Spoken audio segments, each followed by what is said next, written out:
Greetings to you in the precious name of our Lord and Savior Jesus Christ. Let us pray. Oh Heavenly Father, thank you for this wonderful morning, Lord. Thank you for this new month, Lord. Thank you for all your grace and all your blessings in the past 8 months. Lord, be with us and fill this month with your holy presence and your holy blessings. We ask all the things through our Lord and Savior Jesus Christ. Amen.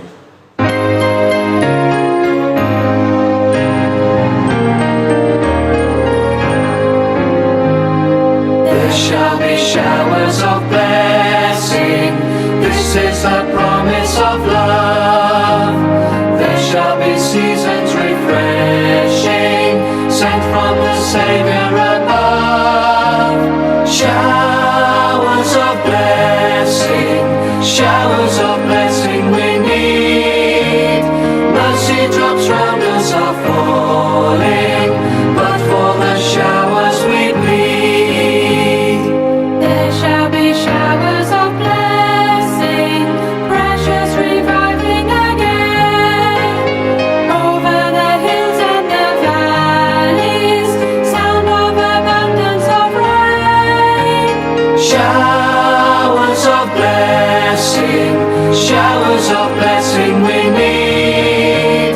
Mercy drops round us are falling, but for the showers we plead. There shall be showers of blessing, send them upon us, O Lord. Grant to us now a refreshing, come and now honor thy word.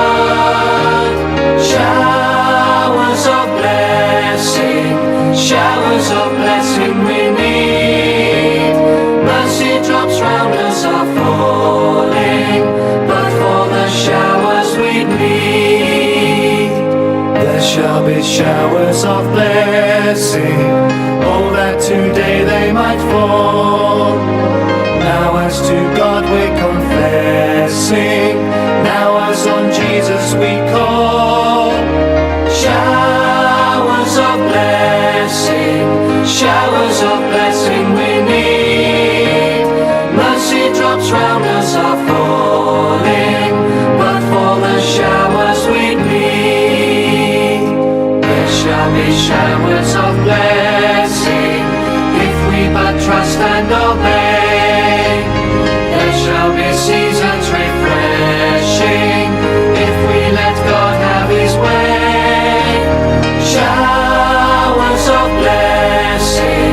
Showers of blessing we need. Mercy drops round us are falling, but for the showers we plead.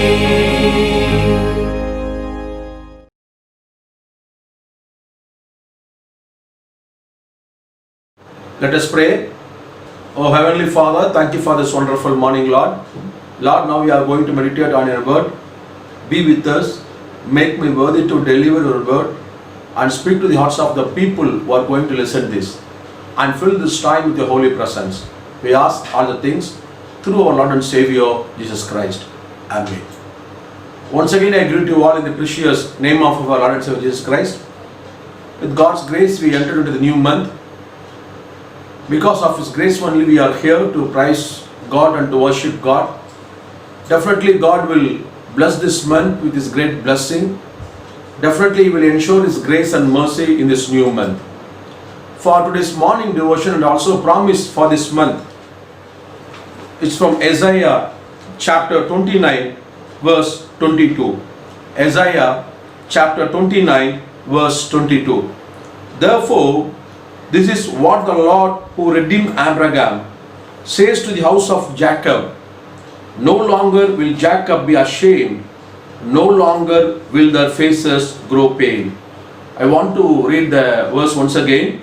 No longer will Jacob be ashamed, no longer will their faces grow pale. So dear brothers and sisters, this is the promise for the month of September.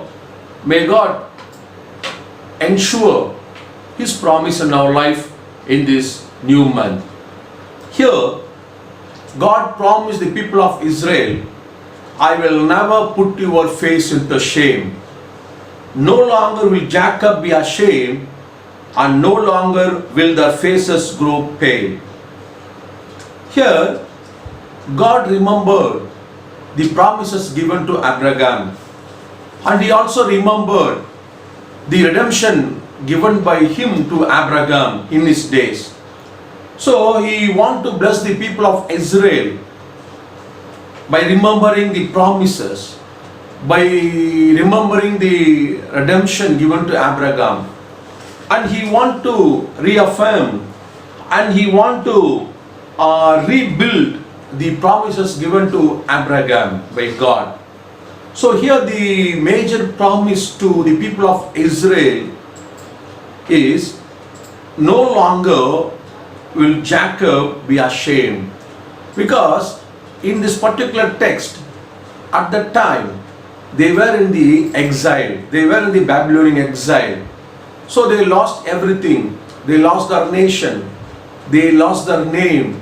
They lost their country. They lost their holy place. They lost their relatives. They lost everything. They were in captivity. So their faces were put to shame by the Babylonian king.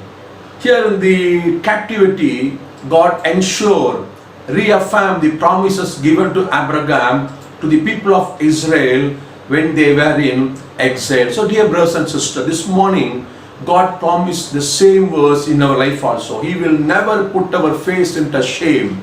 Even though we are in the midst of struggles, we may be in the midst of isolation, frustration, depression, recession, whatever the context it may be. Context is not at all important for God.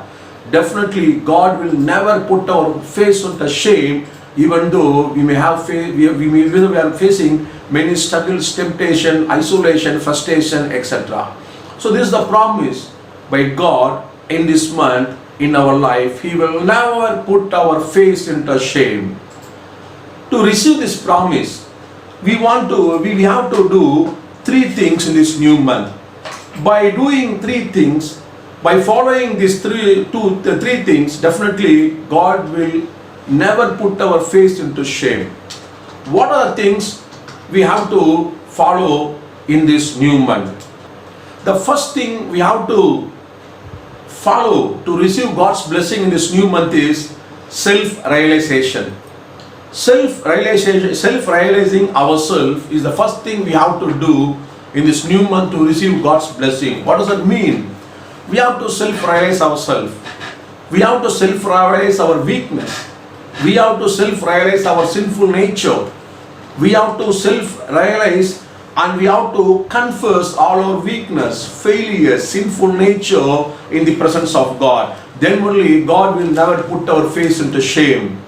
So further, I want to take the example from the book of Ezra chapter 9. Ezra chapter 9. After the people of Israel, they were returned from the captivity. Here Ezra, before the people of Israel started their new life in the promised land, here Ezra self-realized himself and he also called the people to self-realize in the presence of God. I want to read some of the verses from the book of Ezra. Ezra chapter 9 verse 7. From the days of our forefathers until now, our guilt has been great. Because of our sins, we and our kings and our priests have been subjected to the sword and captivity, to pillage and humiliation at the hands of foreign kings as it is today. Here he confessed with the people of Israel, Lord, because of our sin, because of the sins of our priests, because of the sins of our rulers, because of the sins of all the people, we were in exile, we were in captivity, we were in humiliation, and for we have and verse 10, but now O our God, what can we say after this? For we have to disregard the commands you gave through your servants the prophets when you said. So he just confessed all the sins, he confessed all the failures, he admits all the sinful nature of the people of Israel in the presence of God. So because of that, in the midst of that, he seeks God's grace. Lord, we want your grace, we want your holiness in our life, so that we can have your blessing in our life. In verse 15, Ezra says like that, O Lord, God of Israel, you are righteous. We are left this day as a remnant. Here we are before you in our guilt, though because of it, not one of us can we stand in your presence.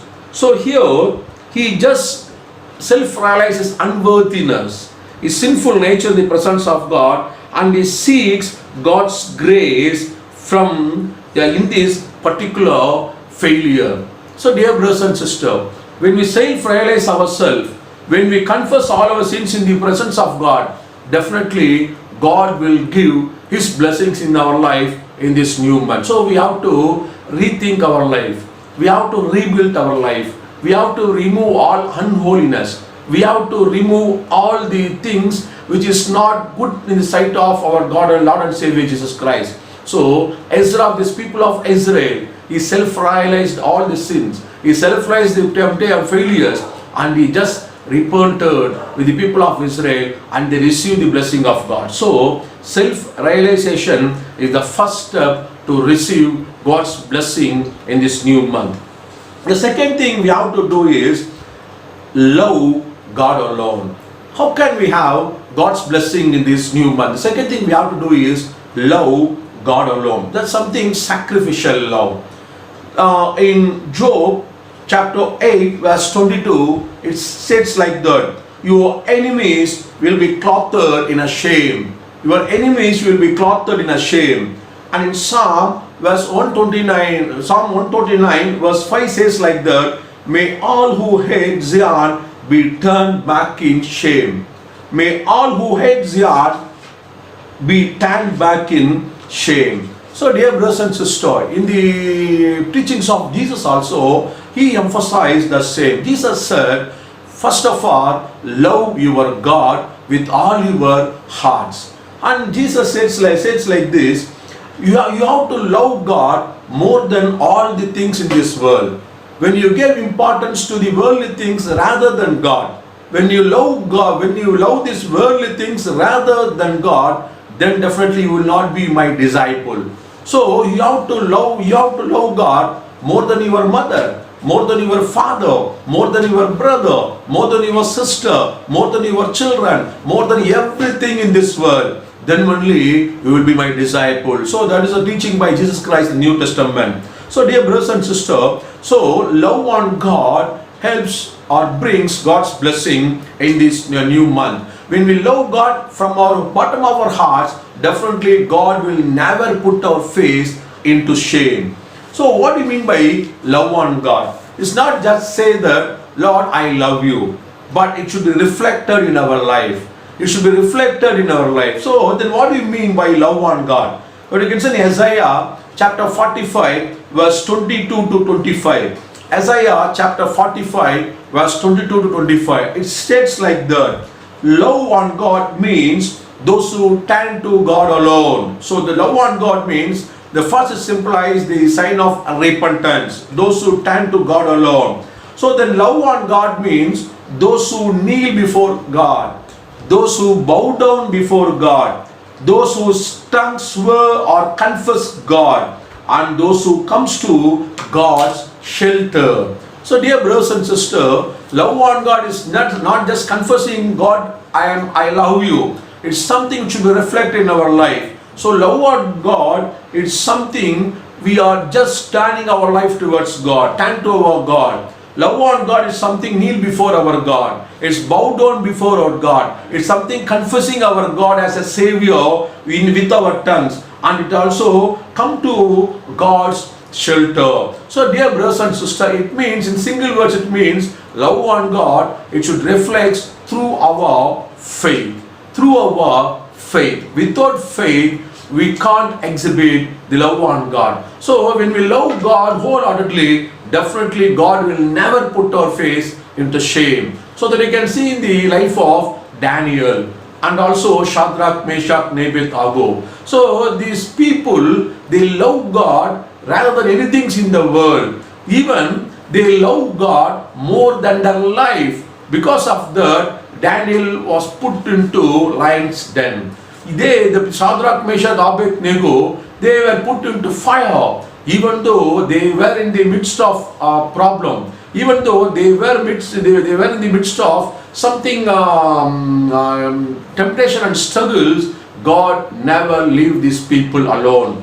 God never put the people who believe Him, put the people who faith on Him. Never He put the face of the people into shame. So the Daniel love on God, the Shadrach, Meshach, Abednego love on God, Moses love on God. So God helped the people, and God never put these people face into shame. So dear brothers and sisters, this new month also, when we love God wholeheartedly, and this love should reflect in our day-to-day life, then definitely God will never put our face into shame. So the second thing we have to do in this new month is we have to love God more than anything in this world.